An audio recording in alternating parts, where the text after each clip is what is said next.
सुप्रभात मान्यवर, मैं डॉक्टर एन नीरज अपने चैनल बाबा होम्यो निलय में आप सभी का यथोचित अभिवादन करते हैं। साथियों, आज हम लोग जानेंगे डिप्रेशन के विषय में, इनके लक्षण और इसके कुछ ऐसे मनोवैज्ञानिक समाधान जिसे हम अपनाकर जो व्यक्ति डिप्रेशन के शिकार है उसके जीवन को हम कैसे बचा सकते हैं। साथियों, डिप्रेशन छूत है, भूत है या यमदूत है। किसी अवसाद युक्त व्यक्ति से बात करें तो मानो छूत की बीमारी लग जाती है, हमारा भी मन उद्विग्न हो जाता है। डिप्रेशन आधुनिक युग का अभिशाप है।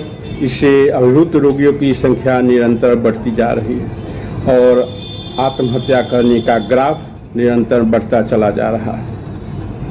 सर्वेक्षण द्वारा सिद्ध हुआ है कि डिप्रेशन स्त्रियों में अधिक पाया जाता है, परंतु आत्महत्या करने वालों पुरुषों की संख्या अधिक है, क्योंकि वे अपनी बात दूसरों पर व्यक्त न कर सकने के कारण मन ही मन घुटते चले जाते हैं। आधुनिक युग में प्रतियोगिता के कारण विद्यार्थी भी डिप्रेशन के शिकार हैं।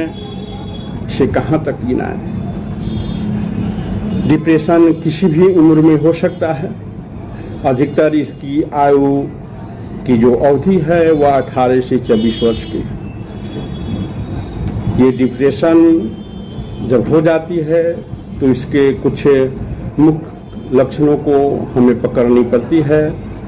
अगर हम इसे लक्षणों को भांप लेते हैं तो डिप्रेशन से शिकार व्यक्ति को हम बचा सकते हैं। इसमें पहली है नींद ना आना, जल्दी नींद का खुल जाना, पुनः प्रयत्न करने के बावजूद न सो पाना, भूख में कमी, अपने आप को खाने के लिए मजबूर करना, बदहजमी तथा कब्ज का शिकायत आना, वजन घटना, शारीरिक दुख, थकावट का अनुभव करना, गुस्सा, चिड़चिड़ापन, व्यग्रता, सामाजिक अवहेलना, एकाकीपन, बीमारी या मौत का डर, यौन संबंधों की अनिच्छा, बदले की भावना, नकारात्मक विचार, ऊर्जा की कमी, स्मरण शक्ति का ह्रास, अवधान में त्रुटि, हाथ मलना, चहलकदमी करना, त्वचा का खिंचाव, निराश भाव, अंगों में ढीलापन तथा कार्यशीलता, दोषपूर्ण भावना, रुचि, रुझान व आनंद भाव में अवरोध, मस्तिष्क के विचारों में उलझन। साथियों, ये सारे लक्षण जो व्यक्ति डिप्रेशन के शिकार हैं उस समूह में देखने को मिलती है। साथियों, डिप्रेशन होने के कुछ कॉज होते हैं, कुछ कारण होते हैं। इसमें पहला है कोई ऐसी आघातजनक घटना जिसमें कोई अपना प्रिय व्यक्ति को खो दिया हो, उसके बाद भी अवसाद की डिप्रेशन की समस्या आ जाती है। बचपन में माँ बाप का प्यार से वंचित होना, हार्मोन्स का परिवर्तन, मस्तिष्क की केमिस्ट्री में फेरफार, आनुवंशिकता जिसे हम जेनेटिक कहते हैं, यह पारिवारिक समस्या भी हो सकती है। अवसाद युक्त व्यक्ति का होना, आत्मसम्मान में हानि का भय, असफलता, क्रोध का हस्तांतरण, कोई गंभीर बीमारी होनी, कोई ऐसी बीमारी जो असाध्य है, अगर किसी व्यक्ति को हो गई है तो वह भी डिप्रेशन के शिकार हो सकते हैं। और उम्र का तकाजा, बढ़ती उम्र में भी यह समस्या बहुत ही गंभीर हो जाती है। साथियों, डिप्रेशन एक मुख्य रोग बन गया है। फार्मास्यूटिकल कंपनियां नई दवाएं लेकर हाजिर हैं। मनोचिकित्सक कॉन्फ्रेंसों और सेमिनारों द्वारा विचार विमर्श में लगे हैं। मन तथा मस्तिष्क का गहरा संबंध है। मस्तिष्क में हो रहे केमिकल परिवर्तन कंप्यूटर द्वारा माप लिए जाते हैं। साइकोथेरेपी द्वारा त्रुटिपूर्ण विचारों में सुधार लाया जा सकता है। अतः शारीरिक तथा मानसिक इलाज साथ साथ चलाना जरूरी है। साथियों, सुदर्शन क्रिया योग डिप्रेशन को कम करने में सफल रहा है। पूर्ण स्काय प्राणायाम, श्वसन प्रक्रिया